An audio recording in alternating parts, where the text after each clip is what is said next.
tour de plus dans son sac. Donc moi j'ai un tour de plus.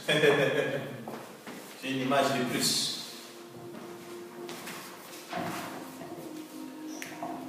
Voici l'arche. Regardez tout le monde. Le propitiatoire, c'est le couvercle. Les chérubins qui sont là, sont collés, cloués, fondus ensemble avec la couverture. Voilà, c'est très important que vous compreniez ça aussi. Le sang est versé au-dessus, entre les deux. Et la gloire de Dieu se tenait au milieu, entre les chérubins. À l'intérieur, vous avez donc le bâton fleuri d'Aaron, les 10 commandements, la cruche d'or avec la manne à l'intérieur. Amen. Ok. Aujourd'hui, je vais rapidement, dans les quelques minutes qui me restent, parler sur l'arche. Si je finis, c'est bon. Si je ne finis pas, on continue le dimanche prochain. Prenons la Bible rapidement dans le livre de Exode, chapitre 25, le verset 10 à 22.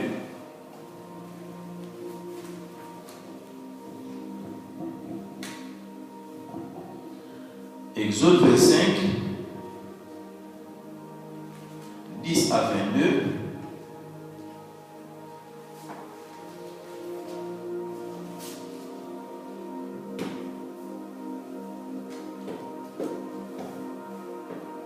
Exode 25, 10 à 22.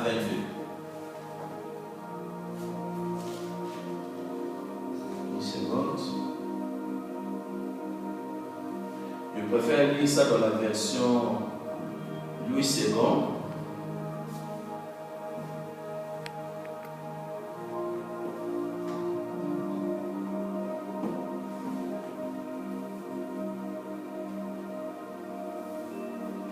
Exode 25, 10 à 22, il est écrit: ils feront une arche de bois d'acacia, sa longueur sera de 2 coudées et demie, sa largeur d'une coudée et demie, et sa hauteur d'une coudée et demie. Tu la couvriras d'or pur.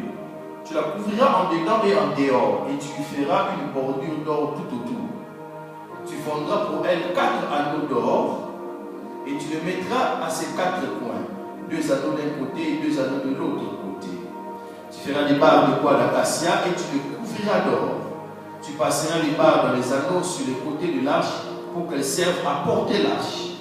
Les barres resteront dans les anneaux de l'arche et n'en seront point retirées. Tu mettras dans l'arche le témoignage que je te donnerai. Tu feras un propitiatoire d'or pur. Sa longueur sera de 2 coudées et demie et sa largeur d'une coudée et demie. Tu feras 2 chérubins d'or et tu les feras d'or battu aux deux extrémités du propitiatoire. Fais un chérubin à l'une des extrémités et un chérubin à l'autre extrémité. Vous ferez les chérubins sortant du propitiatoire à ces 2 extrémités. Les chérubins étendant les ailes par-dessus, couvrant de leurs ailes le propitiatoire et se faisant face l'un à l'autre.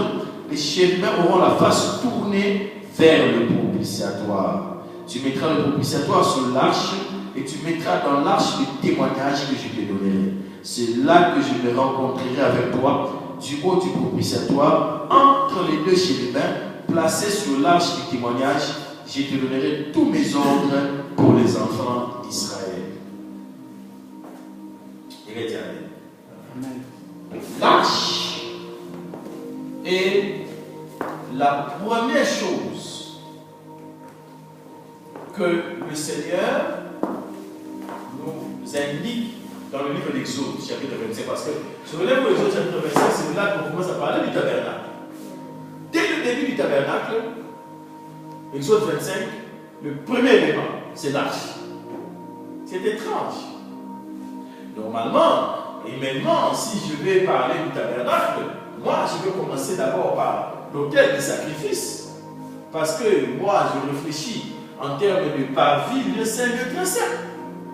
Mais Dieu ne définit pas le monde à partir de nous. Dieu définit le monde à partir de lui. Et lui, Dieu, il siège dans le lieu très saint. Il est dans le lieu très saint. Le lieu très saint est rempli de sa gloire. Et tout se fait à partir de la perspective du trône. Dans le ciel.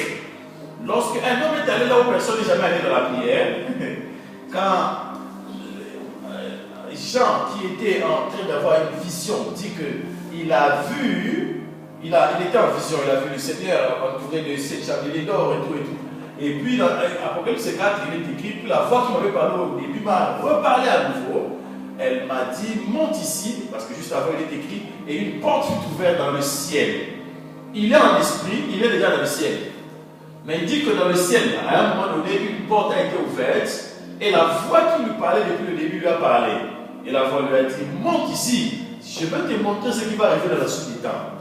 Et donc la Bible dit, je m'ai retrouvé en esprit. Comment quelqu'un qui est déjà en esprit peut dire qu'il s'est retrouvé en esprit? Ce qu'il est en train de dire, c'est que je me retrouvais dans une dimension plus profonde de l'esprit. Et là, pour la première fois, on parle de l'activité céleste. Et on nous explique qu'il y a 24 vieillards qui ont des trônes, qui sont autour du trône. Personne n'a jamais dit ça. Personne n'a jamais dit ça. Lorsque Ézéchiel a vu le trône, il dit que j'étais à côté du bord du fleuve qui est bas, la main de l'Éternel vit sur moi et j'ai commencé à avoir des visions divines. Il dit qu'il a vu les 4 êtres vivants et un trône. Mais il dit autour du trône, il y avait un demi-arc-en-ciel. C'est dans le livre d'Ézéchiel. Mais lorsque tu vas dans le livre d'Apocalypse, on nous dit qu'autour du trône, il y avait un arc-en-ciel complet. Personne n'a jamais dit qu'il y avait un arc-en-ciel complet, si ce n'est Jean. Ézéchiel avait vu les 4 êtres vivants, mais Ézéchiel n'avait pas contourné le trône. Jean va contourner le trône et va voir que chaque être vivant a l'une des 4 faces des 4 êtres vivants. Alors Ézéchiel nous dit qu'il y avait 4 êtres vivants, un qui avait la face de l'aigle, l'autre qui avait la face du veau, de la vache, un autre qui avait la face du lion, et puis un autre qui avait la face de l'homme. Donc avant même que l'homme soit créé sur la terre, il y avait des êtres vivants au ciel qui avaient la forme des hommes. Est-ce que vous me suivez? Avant que le lion soit ici dans ce monde, la face du lion était dans le ciel. Voilà pourquoi quand Dieu avait dit à Adam de nommer les animaux, Dieu lui faisait confiance. Il savait qu'il allait nommer les animaux selon l'onction et l'intelligence du Saint-Esprit. Et qu'il allait les nommer selon les noms qu'on leur donnait même au ciel. Est-ce que tu me suis?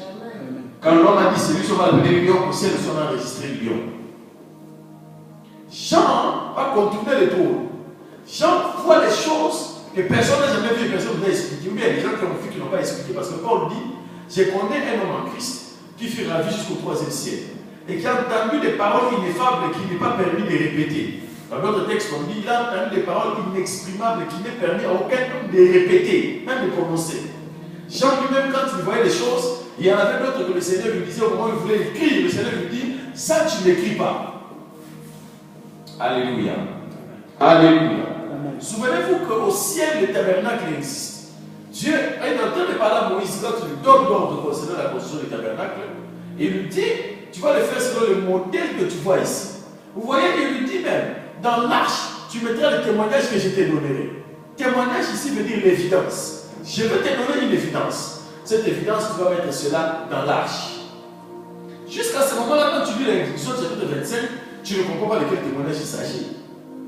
Parce qu'on appelle aussi l'arche de l'alliance, on appelle aussi l'arche du témoignage. On appelle ça, l'arche veut dire tout simplement une caisse. C'est tout ce que ça veut dire. La caisse dans laquelle il y a le témoignage. En ce moment-là, Dieu n'a pas encore écrit les 10 commandements. Il est encore en train de parler avec Moïse. Mais il dit à la fin, je vais te donner un témoignage. Ce témoignage-là, tu le mettras à l'intérieur. Ah, est-ce que tu suis ça? C'est lorsqu'il y a eu la rébellion, quand les gens commençaient à se lever contre Aaron, que Dieu a fait fleurir le bâton d'Aaron. Et là, il dira à la fin, tu prendras ce bâton et tu vas le mettre aussi dans l'arche. Jusqu'à ce moment-là, la manne n'est pas encore tombée. Et quand la manne va tomber, le Seigneur va dire, tu prendras aussi la manne, tu la mettras dans l'arche. Donc les éléments qui vont entrer dans l'arche vont venir avec le temps. Mais l'arche en soi est d'abord comme le lieu des rencontres. C'est en fait le terme qu'on utilise en allemand. Quand on traduit ça pour dire arche, ça veut dire the mercy seat. Le trône de miséricorde. Pourquoi? Parce que c'est l'endroit où nous nous approchons de Dieu sans mourir. En Christ, maintenant dans le Nouveau Testament, ok? Parce que dans l'Ancien Testament, il n'y a qu'une seule personne qui peut entrer dans le lieu très saint. Et quand il entre là-bas, c'est pour faire maintenant verser le sang. Le sang qu'il verse, c'est le sang pour l'expiation des péchés. Le terme propitiatoire veut dire couvercle. Parce que ça, c'est la couvercle déjà de la caisse, qu'on appelle l'arche, mais aussi, c'est parce que le sang qu'on versait sur l'arche, ce sang-là n'enlevait pas le péché. Ce sang-là couvrait seulement le péché, de telle sorte qu'on ne voyait pas le mal. C'est un peu comme, je vais expliquer ça dans la construction. Quand vous voyez dans une maison, très souvent, une maison où dans le salon, il n'y a que des papiers peints, ici en Angleterre par exemple, les papiers peints, les papiers avec des dessins en colle. Très souvent, c'est que le mur a un problème structurel. Alors on couvre ça avec des papiers peints très beaux. Et quand tu rentres, tu dis waouh, la maison est belle. Mais quand il n'y a pas ce genre de problème, on fait du plastering, comme on appelle ça ici. En français, on va appeler ça crépissage. Ça veut dire qu'on rend le mur tellement lisse qu'on n'a plus besoin de mettre le papier peint. Là, ce qu'il faut mettre, c'est la peinture tout simplement. Parce qu'on a enlevé tout ce qu'il y avait comme impureté sur le mur devient lisse, plat. Alors que le papier peint, il peut couvrir même des murs où il y a des bosses. Le papier peint peut le couvrir, vous comprenez? Dans l'Ancien Testament, quand les gens péchaient, le souverain sacrificateur entrait dans la présence de Dieu, il versait le sang. Ce sang-là n'enlevait pas les péchés. Ce sang-là couvrait seulement les péchés.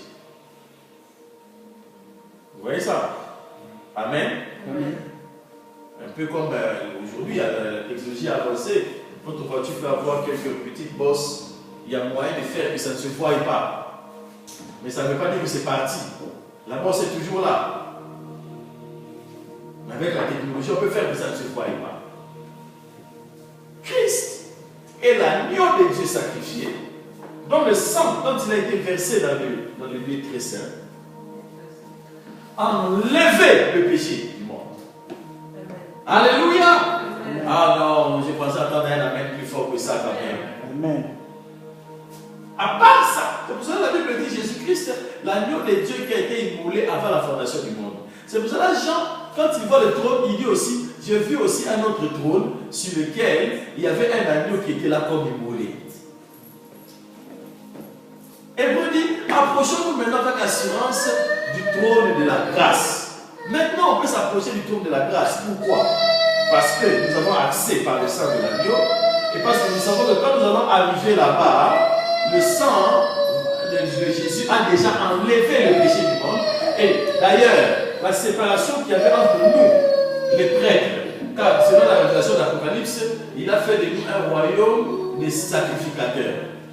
Et bien, amen. En Christ, nous sommes tous des sacrificateurs. En Christ, nous sommes tous des lévites.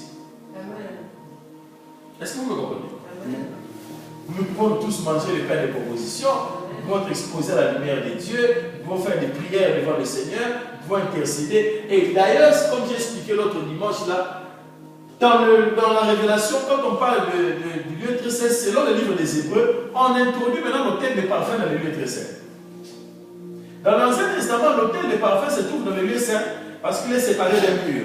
Mais dans le livre des Hébreux, celui qui a écrit le livre des Hébreux dit que dans le lieu très saint, il y a l'autel de parfum et il y a l'arche. Nous pouvons maintenant prier face à face. Ah, est-ce que tu ne vois pas comment c'est beau? Amen. Nous pouvons maintenant prier face à face. Amen. Vous savez, toutes les religions du monde ont présenté, c'est ce que j'ai enseigné une fois ici, l'arbre sacerdotal qui montre que pour pouvoir atteindre Dieu, il faut passer par les intermédiaires. Il faut passer par les intermédiaires. Même le monsieur qui a adoré au temple de Moïse. Il passait par l'intermédiaire qui était le prêtre. Aujourd'hui,